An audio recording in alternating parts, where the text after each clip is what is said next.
Hello there. I'm David A. Specht, and I want to be your coach.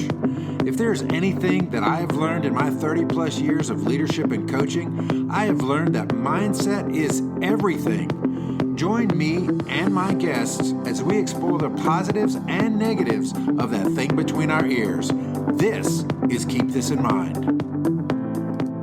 All right, welcome to Keep This in Mind, brought to you by davidaspecht.com. Of course, I am your host, David A. Specht, and today's going to be a real fun show because I have I would say new friend. We met about 6 months ago at a conference. We were both semi-introverted, sitting at the same table, maybe said 3 sentences to one another. Yep. And then through the power of follow-up, we got together, and I've been on his podcast called Wealth on the Rocks. And then we're reciprocating by bringing him here, but it's not just a tit for tat things.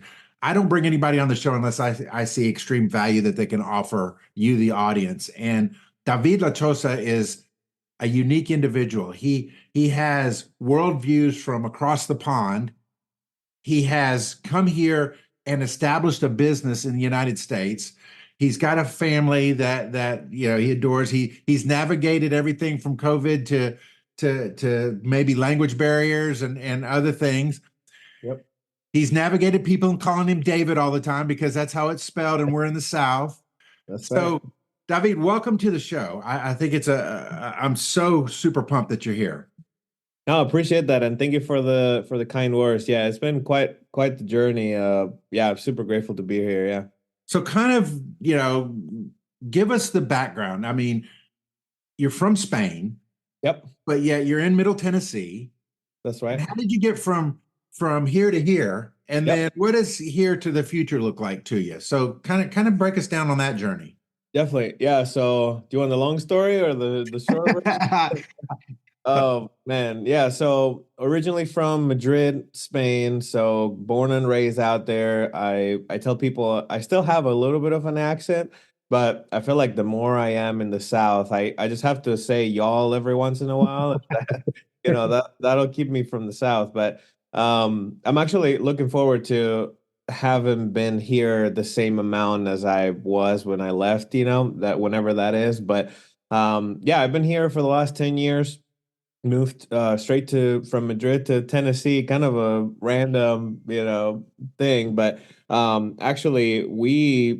I moved here. I had some friends through a church here in town, and met some friends. Ended up meeting my wife, and sort of the rest was kind of history. And I ended up staying here.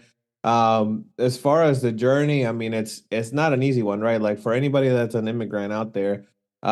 Coming here, I spoke English a little bit, but definitely not as maybe well, if I do speak any well today, maybe not as well as today. But coming here, one of the first challenges I feel like people struggle with is obviously like, where to live, how to figure things out, how to navigate your work situation, your visa situation. I mean, sometimes like it was funny when I got here and I was going through all the visa, the immigration status with my wife and everything else. It was like, oh, so you're now a citizen, right? And people kept telling me this. I was like, no, it doesn't work like that. Like whenever you move here from a different country, you have to go through very rigorous process and fees. And I mean, it's cost us several $1,000s over, a period of time. But it took about 4 years for me to actually become a resident, so a permanent resident. Mm-hmm. And so that's what I am right now. But I'm in the process of applying for citizenship, which I'm super excited about. And that'll be officially I'll be like a dual citizen here. So yeah, and then we move here. And as far as the journey when it comes to business, I mean, I remember I don't tell this to Uncle Sam, but I was doing a lot of the under the table work that a lot of people, you have to do what you do to survive, right? Mm-hmm. So I've done just about everything you can think of. I've done from electrician to construction to building fences on a hot summer day to painting the outside of a house in a big lather in like a negative degree in the winter time. So Funny story on that too. I remember it was so cold one of the days that I used the what do you call this? Like what you put down is like the little drapes or whatever that you put down so that the paint doesn't get in the floor. Mhm. I took them out and I took them, I wrapped them myself like a blanket because it was so cold. So yeah, so been through a lot of struggle on that, and then sort of by the grace of God and different friends and things, I ended up getting up on my feet, and yeah, and then sort of after that, I've always had this entrepreneurial spirit in me, right? I've always wanted to do something. I've always felt some sort of calling, and I didn't know what that was. So I tried a couple different side hustles and business ventures. I'm sure people are in the same spot, right? Like when you have that sort of entrepreneurial bug. But I ended up starting a hot sauce company, was the first one that actually stuck and did a little bit well. And so we started Lechosa's hot sauce, and this was a side hustle at the beginning.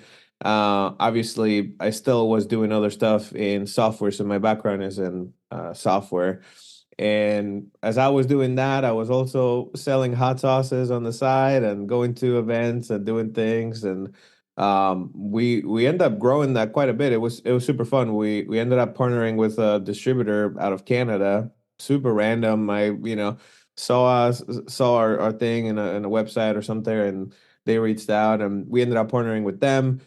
Was able to travel all over Canada and doing things and selling sauces out there, and it was super fun. But then we ended up it ended up being a lot of financial investment, more than we could afford at the time.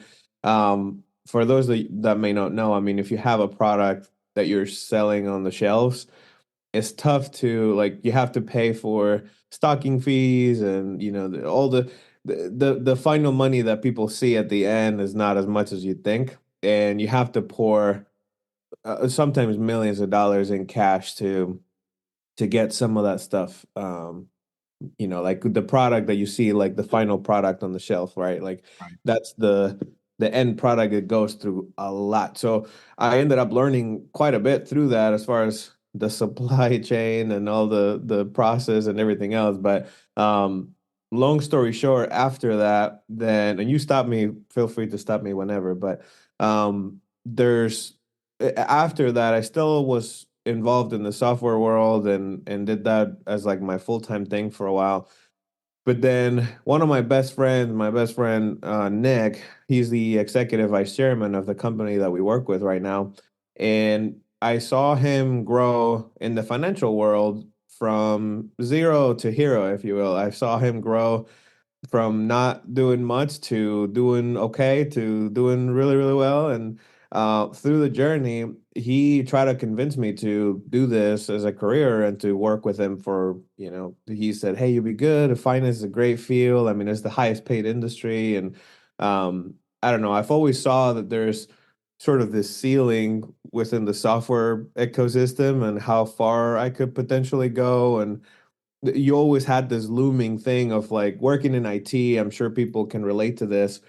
You always, or maybe this is how I felt, there's always sort of this looming feeling of you can get cut at any time, right? You're so indispensable, And so I always felt like I didn't really have that control over my family's livelihood and my future career. And so while it was a good opportunity to learn a lot, I always wanted to do something different. And so I started working part-time in the financial services industry. I'm sure there's probably some people out there listening that are in a similar spot. Started working part-time and did okay part-time, wasn't really doing too much, and then started putting more hours into it. And then I closed a couple big clients one of the months, and it clicked for me when part time I made more money than my wife's entire salary on her full time career, which wasn't a lot. It was about, 24 grand, which is the pretty average minimal salary for the year. But I was like, well, if I can do this part time, then I can put all my efforts into doing this full time and do really well. So that's sort of the transition that we went through, and just growing a team, and surrounding ourselves with good people. So yeah, So as I look at the journey story, the timeline, yeah, there's never a moment that you're not hustling, right? As soon as you hit the ground in the US, you're doing what it takes, whatever it takes to make ends meet. yep, You you have this mindset of I can try something different. I yep, mean, you were not, we're not a hot sauce aficionado when you started your hot sauce company. yep, Um, so tell me, what is it about your mindset that tells you it's okay to try? I mean, it's okay to try something different because, yeah, it seems to me each one of those steps could have been very, very scary. I mean, were yep. they to you Yeah, absolutely. No, and I feel like one of the my background from Spain, I feel like gave me the work ethic because I feel like so some of the people may or may not understand this, but Spain in particular and some of the other countries, right? They have I came from a very not I wouldn't say poor family, but we had what we needed, but we were always struggling, right? Very lower sort of end of the spectrum. Um, and I saw the struggle always around me. That was the mindset that was around me. However, I did have family members, except for some of the people on my mom's side. A lot of the other people were entrepreneurs as well. So my uncle has his own pub, sort of restaurant thing in Spain. I have my other cousins and uncles. They have trucking, very successful trucking business.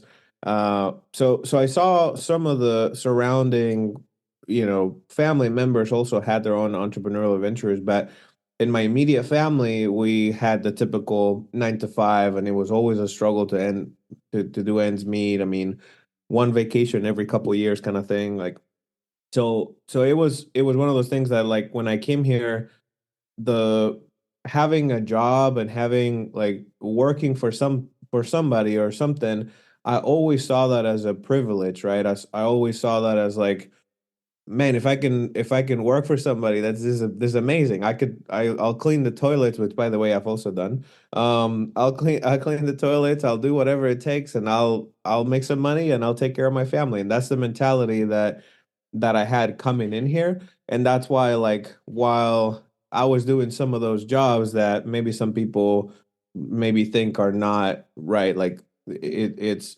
very noble work, and a lot of people struggle with maybe entitlement, right? Some of the new generation is like, wow, I would never do that, right?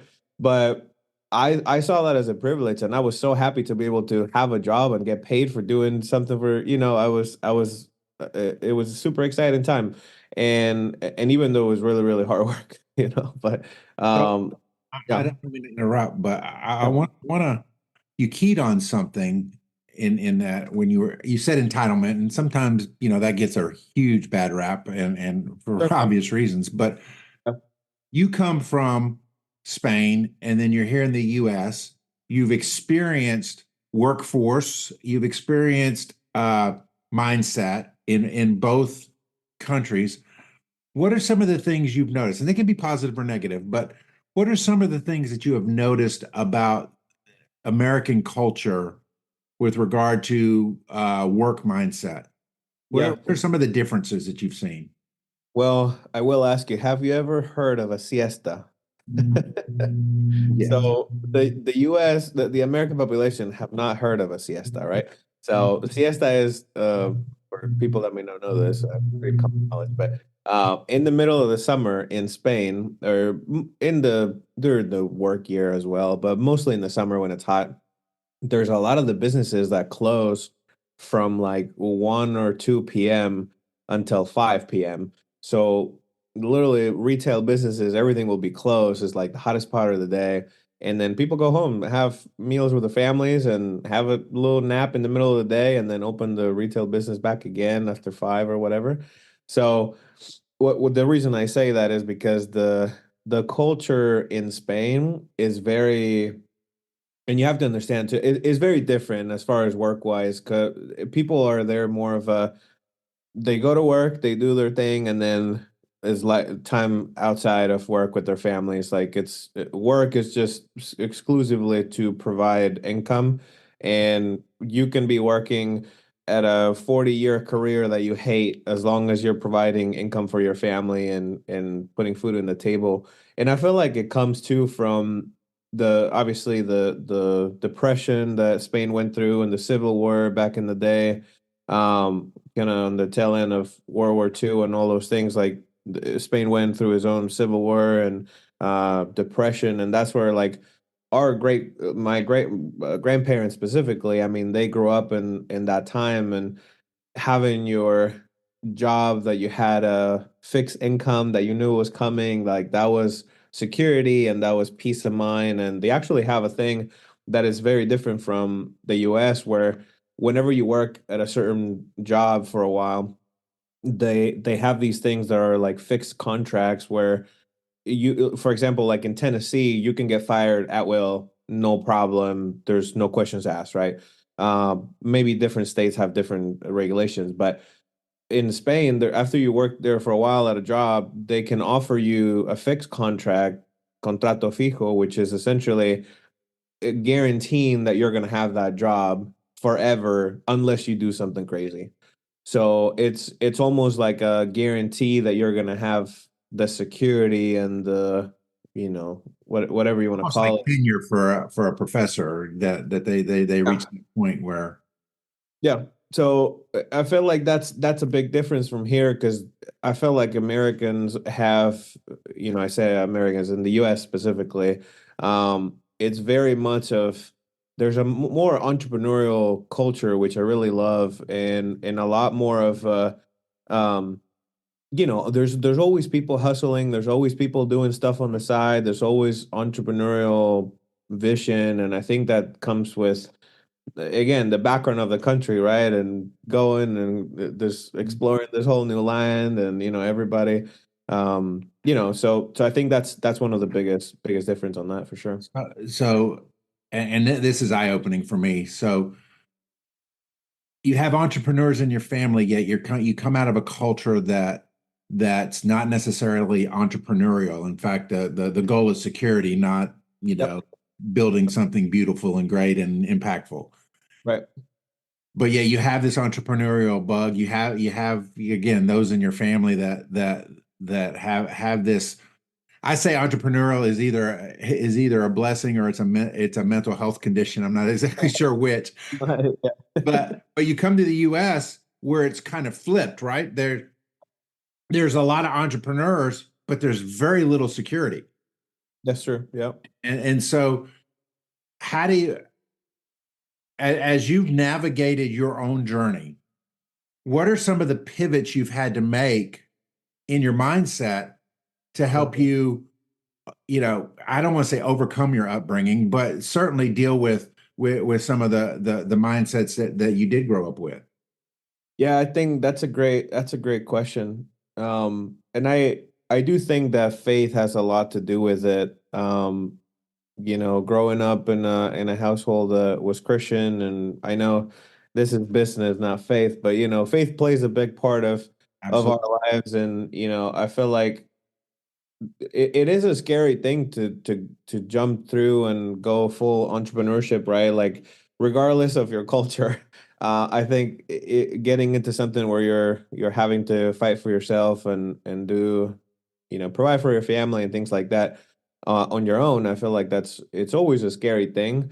As far as overcoming the mindset, I almost felt like I always had like a desire of doing something bigger and better, and like maybe that was, seeing the struggle in my family maybe was the catalyst of me having to sort of have a different mindset about it and not wanting to provide the same future for my family. But I will say that this is not something that I came to the realization on my own per se. I feel like after surrounding myself with other visionaries and entrepreneurial minded people, that's when my mindset Mhm. started to shift. Because before, I felt like I was almost when I came here, I always had that in me, but it was kind of buried deep down. it was always more of like, all right, let's do something that can provide a good future, something that has security, and obviously software is a good career to get into. There's a lot of opportunity there to grow. Um, but again, there's always kind of a ceiling to things, right? There's always so much you can do for another company and work for another company. And I saw that too, like the people that I was surrounded with that were, this was about 5 years ago, but I was in my mid 20s and I saw people in their mid 50s making the same income, and then I looked around and I was like, well, if you look at just simple math, right? If you look at inflation and you look at the state of the market and whatever else, if you're making the same income or you're having a 2 or 3% raise every year, like it's not going to be enough 20 years from now, right? It's not going to cut it. And if you move companies and you go and grow and different opportunities, there's always so much you can do. And yes, you can have not everybody's an entrepreneur, so not everybody, having a job like that, it's okay too, right? But I feel like I saw with my background and the struggles, and I always thought like, man, God has a purpose for me, and I feel like moving thousands of miles away from my home to find something different, to do something better. Was able to get married, be here, build a family, right? And God has taken care of us tremendously over this time. And um, I do think that there's a higher purpose, right? It's such a interesting road to lead us here to where like I think that definitely there's a lot of goodness in store, and my hope as far as like in the future and what that looks like, I'm hoping that I can bring some of that entrepreneurial mindset back to Spain. I'm hoping I'll tell you some of the big plans I have, but through the financial services agency and just a little bit on that. I mean, we have a full service financial firm that right now we have about 43 licensed agents working with us all over the country. We're helping families save money, build wealth, and prepare for retirement, protect their assets, which is a very noble thing to do. And and I love it. It's such a passion. But one of the biggest things I love about what we do is the leadership development of others, right? And the developing people, seeing other people win, and that's almost addicting. Like as soon as you start helping other people, they start to be successful. That's that's where my mindset is at today. And then going forward, the goal is to be able to bring some of that back to Spain, and my hope is to create some sort of foundation here for entrepreneurs that are coming and for people that are coming into the States, but then take some of that back and maybe have like a VC fund that pulls people's money together and we can fund other people's visions in Spain. So there's a lot of stuff in the works, but I'm grateful to be where I am right now. That's for sure. So Yeah, and that's an awesome uh future working toward goal. One of the things that you said through the process was you got around other high performers, professionals, entrepreneurs. What? Tell me just some of the rooms you've been in, or maybe some of the people you've been exposed to that really have had an impact on taking you from where you were to where you are, and that you believe will take you forward. Who? I mean, obviously there's famous people that have probably influenced you both through in sure. person and through podcasts, et cetera. But what are some of the key ones that you said, man, this is what has affected me the most? That's a great question. And I was actually kind of thinking about this the other day too, talking about personal development. Um, really, before, so while I was in the journey of the hot sauces and all that stuff, I started getting connected with several individuals here locally, friends that had a big vision. I mean, the distributor, the company in Canada was a great visionary as well. Um, Started to look at other people that have a bigger picture things and a bigger mindset of like, hey, this is where things can go. And um, yeah, so it started to open my eyes to some of those things. Um, I will say a lot of the people that I've met through the financial services industry and executive leadership in our company, I can give you some names. I know Rob and Nick and Kevin McGinnis. I mean, there's several individuals here locally that, yeah, executive leaders in our company that have opened my eyes to more personal development, more growth internally.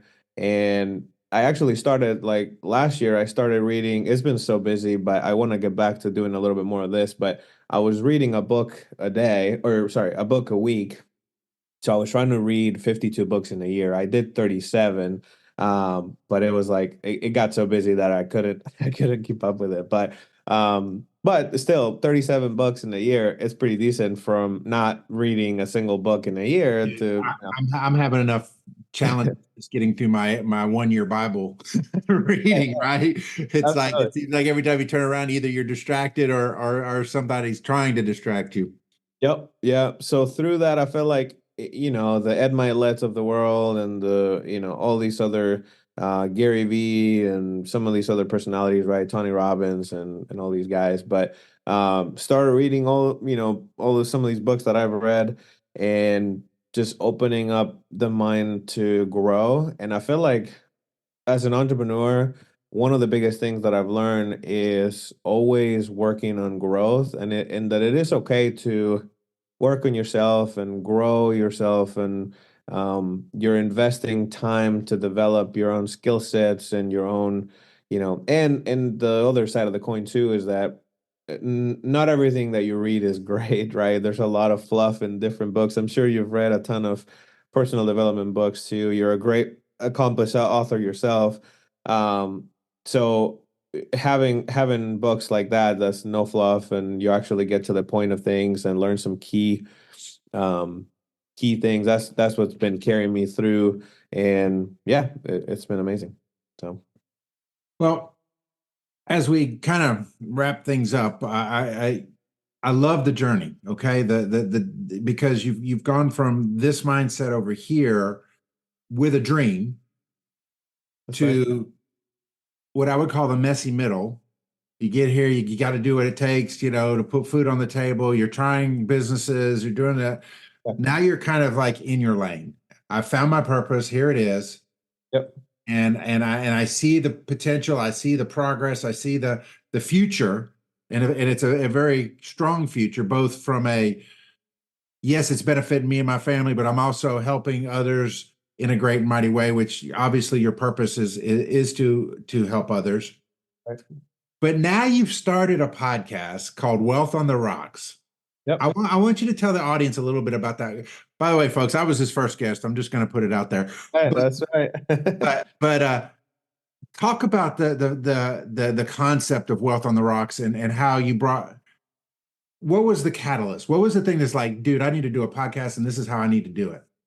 It's a great thing, and I'm excited. Yeah, you were the first guest. That's awesome. It's been a really recent thing. I struggled with this for the last probably year and a half because I thought about, man, there's so many podcasts out there. Why do we need another podcast? We don't need another podcast, right? And as I was thinking through that, I was like, well, a lot of the sort of wealth, personal development. I mean, you have like the big, like we talk like Ed Milet and all these other big personal brands that talk about wealth and investments and all these other things, right? But I didn't really, and I don't see the podcast as like, hey, I hope millions of people listen to this. If they do, then that's awesome. But my goal with the podcast is to connect with local entrepreneurs. That's the whole point of starting the podcast.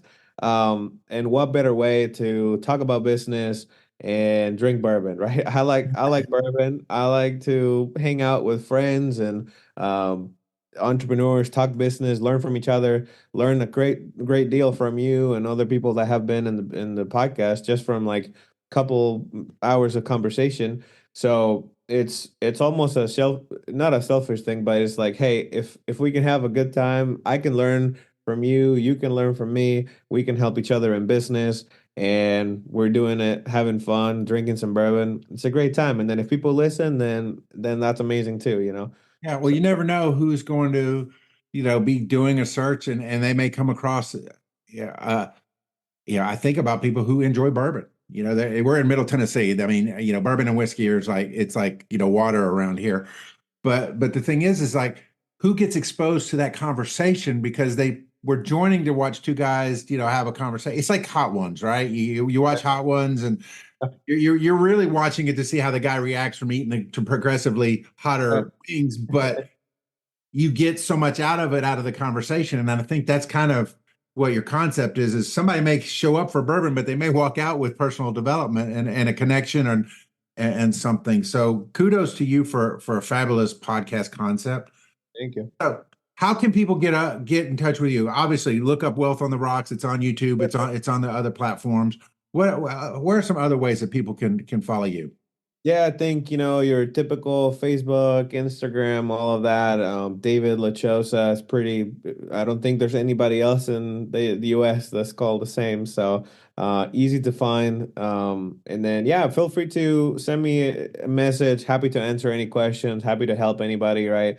I know a big part of what we do, especially I started a new thing. I don't know if you saw that was specifically geared to the Hispanic audience. And so it's called Maestro de las Finanzas. And so starting to help sort of giving back to the community, trying to help provide more financial education to the masses. So yeah, happy to help in any way I can. If you want to talk entrepreneurship, business, finance, happy to help. So awesome. So as a recap, and it kind of leads us right into the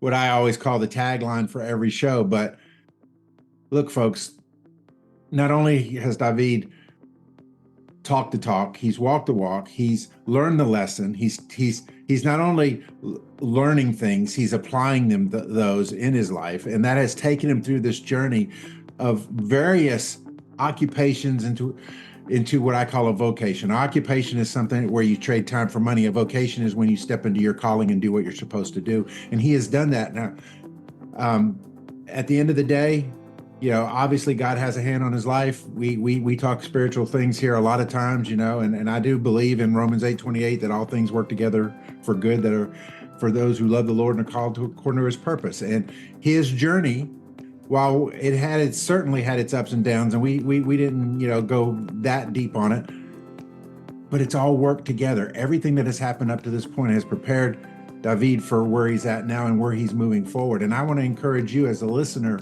to take those words, to take those lessons, to take the getting back ups and the continuing to move forwards and the willingness to try something that may scare you, because here is it in a nutshell.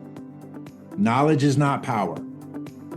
Applied knowledge is power. David, thank you so much for being on the show today. God bless you, my friend. Absolutely. Thank you. That is going to do it for this episode of Keep This in Mind. For more, visit davidaspecht.com. Like, follow, and subscribe. Thank you for listening, and remember, applied knowledge is power. God bless.